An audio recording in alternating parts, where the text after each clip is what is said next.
Hello, everyone. This is Rick, and welcome to Astral Club.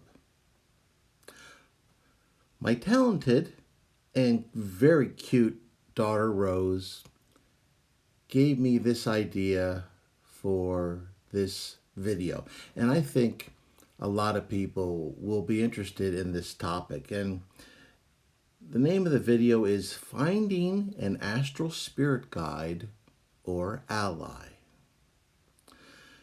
Now, what is a spirit guide or ally? Well, there are really two different types of entities that can be offering assistance, and we'll get into specifics in a minute. But a spirit guide is essentially an entity that will offer information and teaching and lessons to you upon request. It's kind of like, a teacher pupil type of relationship. An ally is a little bit of a different species here. We're also dealing with spiritual entities, but they tend to be less in a teacher mode and more in a friend, wise friend, or ally type mode. In other words, an entity that is in harmony with you, feels an affinity with you, and would like to co-evolve with you and offer you assistance out of its own goodness of heart, let's say. Now, these entities can offer a wide variety of spiritual and even physical lessons and can aid you in achieving a variety of goals, whether they be goals on the astral plane or goals on the physical. For example, there are astral projectors who have called upon astral guides to help them travel through the astral planes, as well as offer them invaluable advice as to the rules and the ins and the outs of traveling on the astral. I imagine if I hadn't started projecting as a young child, I might have called for something or some sort of assistance like that as well. But since I started traveling so young, it never occurred to me that you could do something like that. So I had to, muddle through as best I could on my own for many years.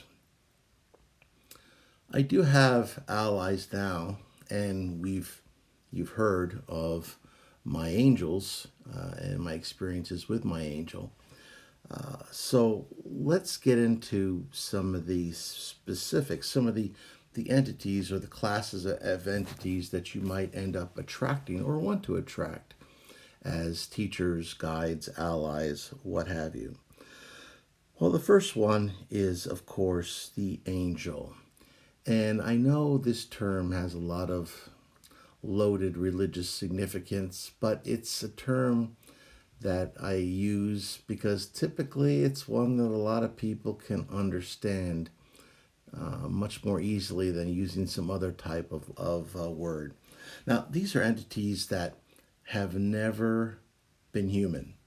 They have never occupied a human body and no physical body of any type. They are a separate class of intelligence, and they have a lot of wisdom to be offered.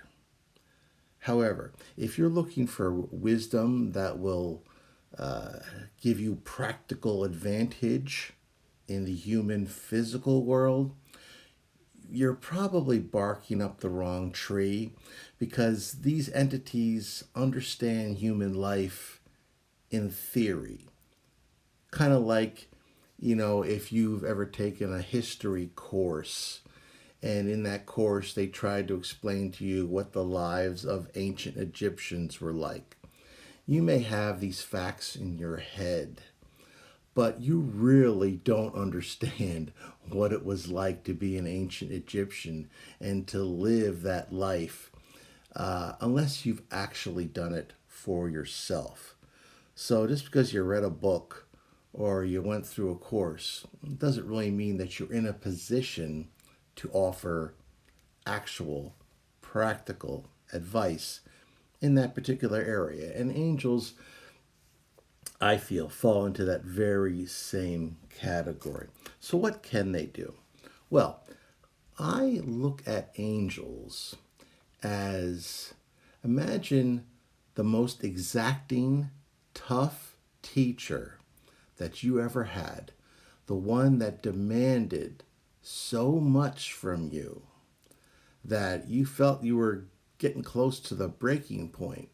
And maybe you were resentful at times because of how hard you had to work. But when you left that class, you're going to remember that teacher for the rest of your life because those lessons were learned, and they were learned in a very exacting, difficult, and work heavy way. You're not going to soon forget them, and you won't forget that teacher either. Angels to me are very much like that. They're great for teaching overarching wisdom as to how we can improve ourselves, improve our vibrational levels, see the world and see the universe in a much larger way, and have a wisdom and a kinship with all creation such that we can become greater than we are. Those are some of the lessons that they have to teach. So, if you decide that you want to attract that type of energy, beware. This is not going to be an easy gut course, as we used to say in the old days.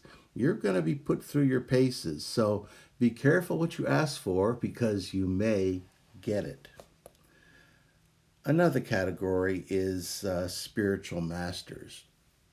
Now these are people who have had physical bodies. They have led lives as human beings, so they can understand much more so than say an angelic being could what it's like to actually slog through the physical world and to have to go through all of the trials and the daily problems that we have to deal with. So they can certainly identify much more so with our common human weaknesses and be much more forgiving of them.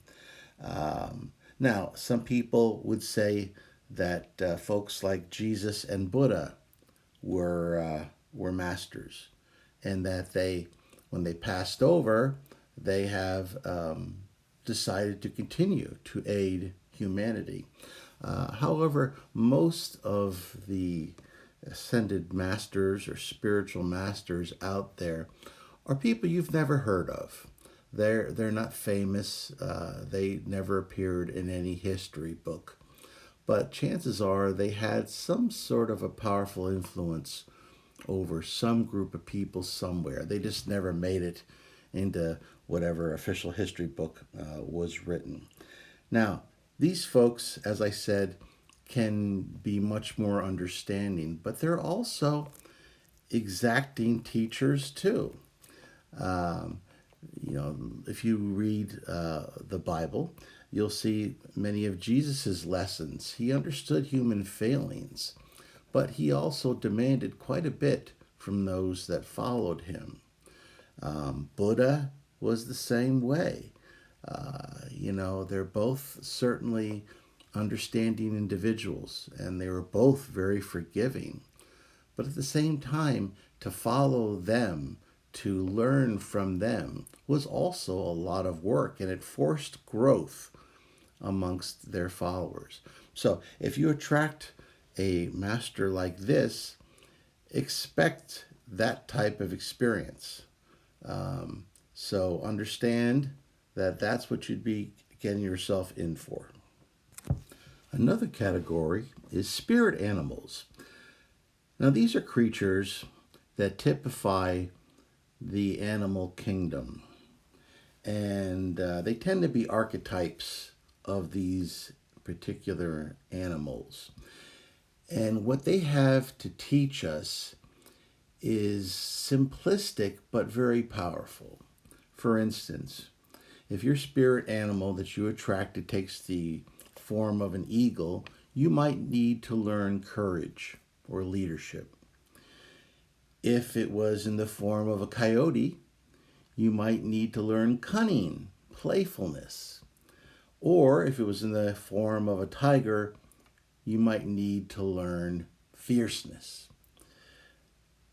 These are valuable entities or creatures for those types of lessons that you're looking to improve upon. You're looking to learn. And many native cultures, shamanic cultures, have ceremonies where you try to get in touch with your spirit animal, and certainly you can, if you wish, to take place in or take part in ceremonies like that. But you can also attract these types of entities by going through a process which I'll be describing in a bit. Next up are departed relatives and friends.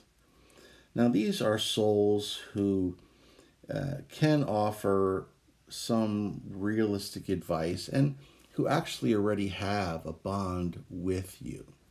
Now, I've talked about some of this in the past, and I've talked about how it's important that we don't fixate on the departed, because by fixating on the departed, we're hurting ourselves because we're not moving on with our own physical lives, which is what we're supposed to be doing. And we also can keep them from advancing. So this is a delicate type of approach. If grandma and you were very close, that's great, but don't fixate on that relationship. There's nothing wrong with, from time to time, having fond memories, or if you wish to get some advice and this entity that used to be your grandmother or whatever is in a good place to offer that advice, then don't be surprised when it does come to you spontaneously or through dreams or what have you. So just be careful with this particular one, because we don't want to become obsessed in this situation, because it's harmful for both parties. But as long as we have a healthy emotional and intellectual relationship, that's fine.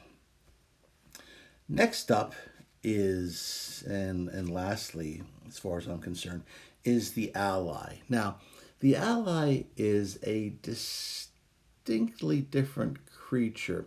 It's never been human, and it's not angelic. It's not a spirit animal. It's kind of off in another category. Now, it's been attracted to this part of the galaxy for some reason, generally because it's curious. Because it's curious, it's looking to learn.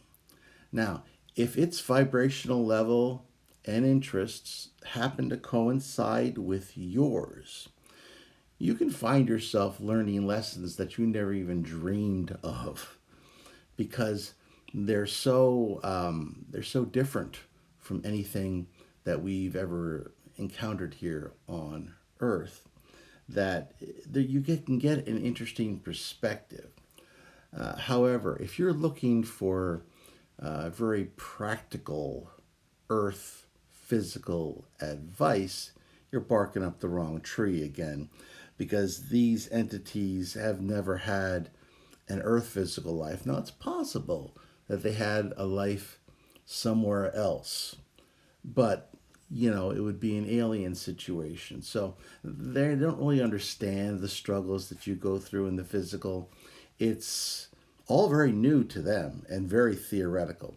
But they can offer a very particular view and be a very particular friend and ally that you can count on in a number of different situations where the other types of guides or what have you wouldn't be quite right. So I wish I could be a little bit more descriptive of these, but they're very elusive type creatures, and been able to establish a relationship with a group of these, and they have been invaluable to me in helping me to really stretch my mind much further than it had ever been expanded before because of their very odd way of looking at things.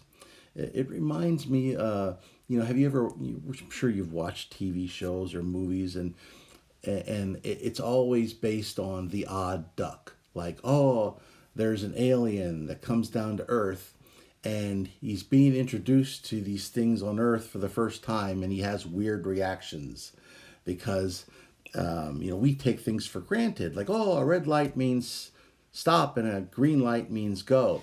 And I remember there was a movie many years ago, I forget the title of it right now, and I guess this alien was in the car and he was observing how this human drove. And eventually it said, okay, it had figured out how things work. It said red was stop, green meant go, yellow meant go very fast. So it's just interesting because they'll have a very strange and very different viewpoint on what goes on here. Okay, so how do we go about making contact or trying to make contact with a spirit guide or ally or angel or spirit animal? Well, one way is as you fall asleep at night, broadcast your wishes to form an alliance with one of these entities and try to form that vision as clearly as you can in your head and broadcast it literally outwards into the universe. Next, be on the lookout for synchronicities. Example of a synchronicity. Let's say you've never heard a word or you've never heard of a topic in your entire life. And the minute you hear the word or you hear this topic, wherever you go, you see it. It starts popping up everywhere. Another one that has happened to me many times throughout my life during various periods is you'll see repetitive numbers. For instance, 1111. You'll be in the middle of doing something and for no reason you'll look up at the clock and it says 1111. This means there is something trying to contact you. And if you're actively looking for an ally, there's a good chance that it's using that means to try to establish contact. If that happens, clear your mind, find a quiet space somewhere, and try to make that particular contact. Now, if your invitation is accepted, you may be approached in your dreams first. Dreams are a safe place for you and also for entities like this to approach. If you are trying to attract higher vibrating guides or entities like angels or spiritual masters, for instance, you're going to be giving testing dreams. And I have had these throughout my life as well. The first couple times I failed. In these testing dreams, they set up situations that address your weaknesses, whatever they are. And believe me, they will know. If you have a problem with lying, you will be tested on telling the truth. If you have a problem with loyalty or commitment, you will be confronted in dream situations with tests that will test your loyalty, will test your commitment to others, whether it be significant others or friends, what have you. If you tend to be lazy, you will be tested on that. Any weaknesses that you can think of, any defects in character, expect to be tested in your dreams. And if you pass, then you can go to the next stage and establish a relationship with these entities. And believe me, you will know, because these dreams will be very different from what you're typically used to. When you wake up, you'll know you've been tested. Chances are you'll be tired as well. Okay, let's assume now that you've passed the test, you've been able to establish a relationship with one of these types of guides or allies or masters or whatever you want to call them. Keep in mind that these are not genies. They're not genies of the lamp. Okay, they are not slaves. They are not going to give you your mandatory 3 wishes. You have to treat them with respect or risk losing them. Especially when you're dealing with angels and ascended masters. Okay, you have to treat them with respect. Next, do not become reliant on them. If you're asking your guide to do everything from help you get a job or a significant other, as well as helping you find your car keys, you are asking too much and you're taking advantage of their goodwill, and don't be surprised if you end up losing them. Next up, and I know this is going to come up somewhere along the line, someone's going to be like, well, can I get a guide who's going to give me the lottery numbers? The types of guides and allies I'm talking about now are higher entities. They don't care about our physical desires and our greed, okay? They're not going to give you numbers, and they don't even know what you're talking about. They could care less. If you try to attract entities who actually do care about this type of thing, who actually understand what you're talking about and be willing to offer their lower vibrating assistance, you're probably asking for trouble. I'm not going to tell you not to try, but I'm telling you, you may be barking up the wrong tree, and you may be looking for the wrong type of friends. And there are friends that can be a real hard time getting rid of. So, be very careful what you wish for, because you may end up getting it. Okay, that's the video for this week. I hope you enjoyed it. If you'd like to support the channel, the link to Patreon is in the description. If you like this video, please hit the like button. If you want to share it with those of like minds, please do so. I appreciate all the subscriptions nowadays. Like 3/4 of the people who listen to these videos are now subscribed. That's great. If you haven't bothered to subscribe yet, hit the subscribe button. And if you have, why don't you hit the bell button? And as always, I am Rick, and I will see you on the astral plane.